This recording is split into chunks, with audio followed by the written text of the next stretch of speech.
Hello everyone, welcome to exam टेजी।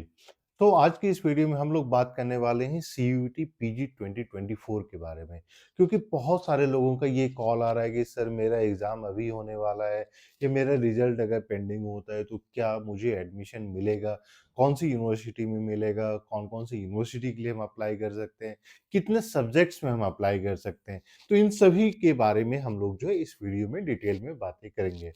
सो जितने भी ऐसे कैंडिडेट हैं जो आप लोग 2024 में पोस्ट ग्रेजुएट का एग्जाम देने वाले हैं, तो इस वीडियो को पूरा देखिए। इस वीडियो में आपके सभी जितने जो कॉमन क्वेश्चंस होते हैं, सभी के बारे में हम लोग डिस्कस करेंगे। तो सबसे पहले आ जाते हैं जो रिजल्ट पेंडिंग है, या मुझे जो है 2024 में एग्जाम देना है तो उसमें क्या होगा। या बहुत सारे लोगों का ये भी क्वेश्चन आता है कि सर मैंने 3 साल पहले 4 साल पहले अपना बीए कंप्लीट कर लिया है, तो क्या मैं एलिजिबल हूँ या नहीं हूँ। सो सबसे पहले आ जाते हैं रिजल्ट पेंडिंग वाले कैंडिडेट में।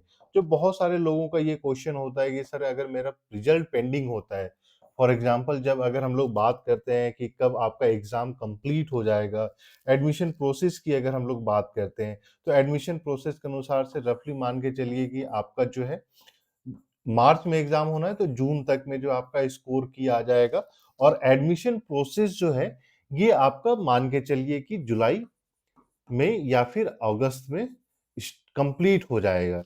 तो बहुत सारे लोगों का ये क्वेश्चन आता है कि सर मेरा एग्जाम तो मई में होता है फाइनल एग्जाम, या जो फाइनल जो ग्रेजुएशन का एग्जाम होता है वो जून में होता है, तो एडमिशन प्रोसेस के समय तो मेरा रिजल्ट डिक्लेयर होगा ही नहीं, तो फिर मेरा एडमिशन कैसे होगा। सो जितने भी बड़ी यूनिवर्सिटी है, फॉर एग्जांपल जेएनयू की बात करते हैं, डीयू की बात करते हैं, एसयू की बात करते हैं, तो देखिए क्या है कि बहुत सारे स्टूडेंट ऐसे होते हैं जो यहीं के कैंडिडेट जो अप्लाई करते हैं। तो इसीलिए क्या होता है कि एडमिशन के टाइम में अगर आपके पास सर्टिफिकेट नहीं है, सिर्फ एक चीज होना चाहिए कि आपके कोई भी सब्जेक्ट्स में पेंडिंग नहीं होना चाहिए। पेंडिंग इन द सेंस कि बैक नहीं लगाना चाहिए। तो रफली आपको 30 टू 35 डेज या 45 डेज का भी, 1.5 महीने का भी आपको एक्सटेंशन दे दिया जाता है कि आप एटलीस्ट अपना प्रोविजनल आंसर की जो है, या फिर प्रोविजनल मार्कशीट जो है आपको सबमिट कीजिए, ओरिजिनल मार्कशीट सबमिट नहीं भी करें। फॉर एग्जांपल जब हम लोगों ने जेएनयू में एडमिशन लिया था, तो उस समय मेरा भी रिजल्ट जो आया था वो प्रोविजनल ही आया था, ऑनलाइन ही आया था। तो उसको फिर हम लोगों ने प्रिंट आउट ले जाके उस पे जो है सिग्नेचर एक करा लिया अपने प्रिंसिपल से, और वो जेएनयू में सबमिट कर दिए। वो 100% वैलिड था, फिर मुझे दोबारा कभी रिजल्ट नहीं सबमिट करना पड़ा। सो ये चीज़ जो होती है कि रिजल्ट पेंडिंग है, तो उस केस में आपको जो है एक्सटेंशन मिल जाता है। तो ये घबराने वाली बात नहीं है। और बहुत सारे लोगों का ये भी क्वेश्चन होता है कि सर मेरा ग्रेजुएशन, अब क्योंकि इस एग्ज़ाम में बोला जाता है कि आप ग्रेजुएट होने चाहिए एमए में एडमिशन लेने के लिए, लेकिन मेरा तो 2024 में एग्ज़ाम ही होगा, तो क्या हम एलिजिबल हैं कि नहीं? तो वो सारे कैंडिडेट जो 2024 में आप लोग अपना बीए का फाइनल ईयर या बीएससी का फाइनल ईयर, यानी कि वो अपियरिंग कैंडिडेट जितने होते हैं, वो सब एलिजिबल हैं एंट्रेंस एग्जाम में अपियर होकर एडमिशन लेने के लिए। और ये जो मोस्ट इंपॉर्टेंट क्वेश्चन आता है कि सर मेरा जो ग्रेजुएशन है वो 2-3 साल पहले कंप्लीट हो गया है, तो क्या हम एलिजिबल हैं कि नहीं है। क्योंकि यूजी में हम लोगों ने देखा है कि बहुत सारी ऐसी यूनिवर्सिटीज है जो करंट स्टूडेंट या 1 साल पहले स्टूडेंट को ज्यादा प्रेफरेंस देती है। तो पोस्ट ग्रेजुएट के केस में कोई भी ऐसा प्रेफरेंस सिस्टम नहीं है। आपने मान लीजिए 5 साल पहले भी अगर अपना ग्रेजुएशन कंप्लीट किया है, फिर भी आप एलिजिबल हैं सभी यूनिवर्सिटीज में एडमिशन के लिए।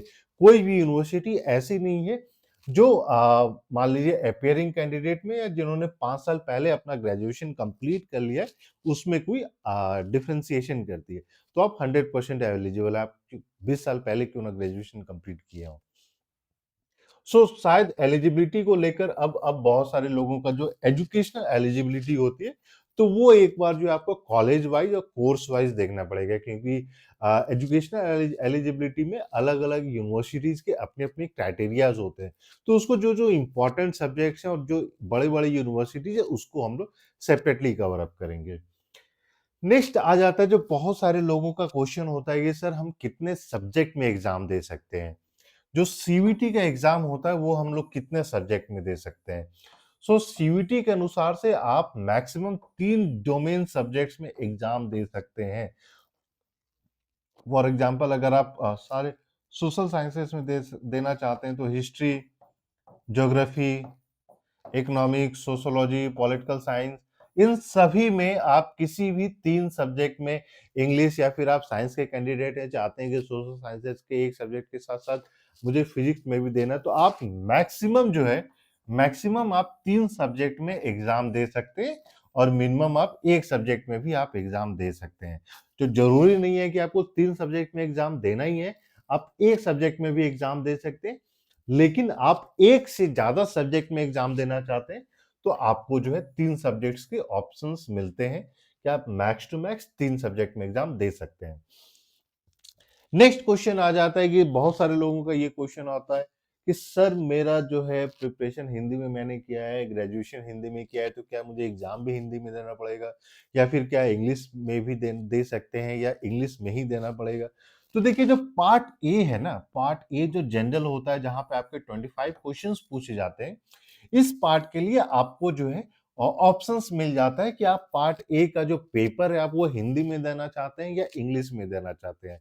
आप यहाँ पे हिंदी या इंग्लिश चूज सकते हैं, क्योंकि पार्ट बी जो डोमेन सब्जेक्ट्स होते हैं जहां पे आपके 75 क्वेश्चंस पूछे जाते हैं, जिस सब्जेक्ट का आप एग्जाम देना चाहते हैं उसी सब्जेक्ट से 75 क्वेश्चंस, जिसको हम लोग डोमेन सब्जेक्ट्स बोलते हैं। तो यहाँ जो 75 क्वेश्चंस होते हैं वो हर एक क्वेश्चन आपका इंग्लिश और प्लस हिंदी दोनों में पूछा जाता है। यानी कि आपको पार्ट बी के लिए जो है हिंदी या इंग्लिश वो चूज करने की जरूरत नहीं है। सिर्फ पार्ट ए के लिए आपको चूज करना होता है कि आप हिंदी में देना चाहते हैं या इंग्लिश में। अगर आप हिंदी चूज करते हैं तो सारे क्वेश्चंस आपके हिंदी में पूछे जाएंगे। अगर आप इंग्लिश चूज करते हैं तो सारे क्वेश्चन आपके इंग्लिश में पूछे जाएंगे। लेकिन पार्ट बी का जो क्वेश्चन होगा वो हिंदी और इंग्लिश दोनों में पूछा जाएगा। तो वहां पे आपको पार्ट बी के लिए टेंशन नहीं है, पार्ट ए के लिए है। क्योंकि देखिए, पार्ट ए इंपॉर्टेंट हो जाता है क्योंकि हिंदी के जो मोस्टली जो आपके जो इंग्लिश में जैसे हम कॉम्प्रिहेंशन देखते हैं तो वैसे हिंदी में पैसेज पूछ लिए जाते हैं। और अगर आपके पास हिंदी में क्वेश्चन पेपर पार्ट ए का नहीं है तो एग्जाम ट्रेजरी की तरफ से जो है 2022 2023 का दोनों ईयर्स का बहुत सारे पेपर्स, 2025 प्लस पेपर्स, इसके साथ साथ टेस्ट सीरीज भी प्रोवाइड किया जा रहा है। तो आप जो है उसके लिए 8448878849 पे कॉल या मैसेज करके भी पूछ सकते हैं। अब नेक्स्ट क्वेश्चन हो जाता है, बहुत सारे लोगों का क्वेश्चन है कि सर क्या यूनिवर्सिटीज में अप्लाई करने का भी लिमिट है? क्या ऐसा है कि मैं हम लोग जो है इन्हीं 5 यूनिवर्सिटीज में या इसी 10 यूनिवर्सिटीज में अप्लाई कर सकते हैं? तो मैं आपको बता दूं कि किसी भी सब्जेक्ट के लिए आप जब भी अप्लाई कीजिएगा तो इस चीज को आप 100% ध्यान रखिएगा कि वहां पे ऑप्शन आएगा अप्लाई टू और सेलेक्ट ऑल यूनिवर्सिटीज। तो इसी सेलेक्ट ऑल में करना है, यहाँ पे चूज ही नहीं होना है कि मुझे जो है जेएनयू जाना है तो सिर्फ जेएनयू सेलेक्ट करके बैठ गए, नहीं, ऐसा नहीं करना है। आप नहीं जानते हैं कि रिजल्ट, फाइनल रिजल्ट पॉजिटिव होगा नेगेटिव होगा, इसलिए जरूरी है कि आपके पास ऑप्शंस भी होने चाहिए। और ईयर अगर वेस्ट नहीं करना है तो मेरे हिसाब से आपको सेलेक्ट ऑल, आप हर एक यूनिवर्सिटी में अप्लाई कर सकते हैं। और जब सीयूईटी का फॉर्म भराया जाएगा तो उसमें आपको सेलेक्ट ऑल यूनिवर्सिटीज करना है। सेलेक्ट ऑल यूनिवर्सिटीज करने के लिए कोई आपको एक्स्ट्रा पैसे नहीं देने हैं। बहुत सारे लोगों को ये लगता है कि सर ऑल यूनिवर्सिटी सेलेक्ट कर लेंगे तो क्या एक्स्ट्रा पैसे पे करना पड़ेगा? नहीं, एक्स्ट्रा पैसे नहीं पे करने पड़ेंगे।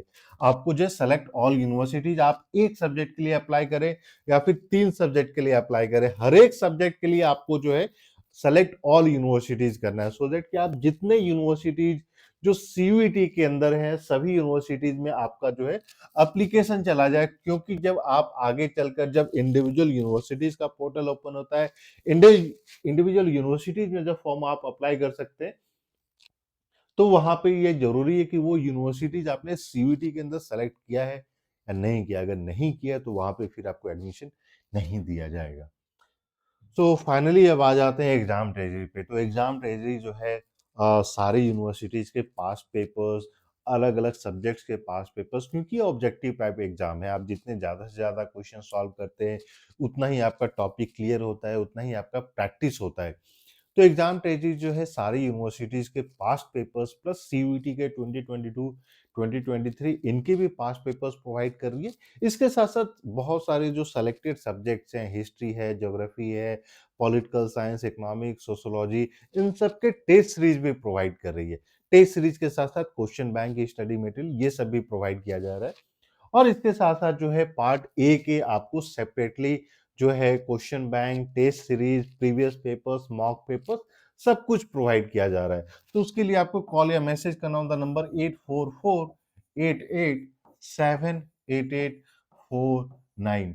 ये ज़रूरी है क्योंकि देखिए आप एक हम लोग ने सेपरेट वीडियो में डाला था कि कौन-कौन से सब्जेक्ट में कितने ज़्यादा स्टूडेंट्स अप्लाई करते हैं।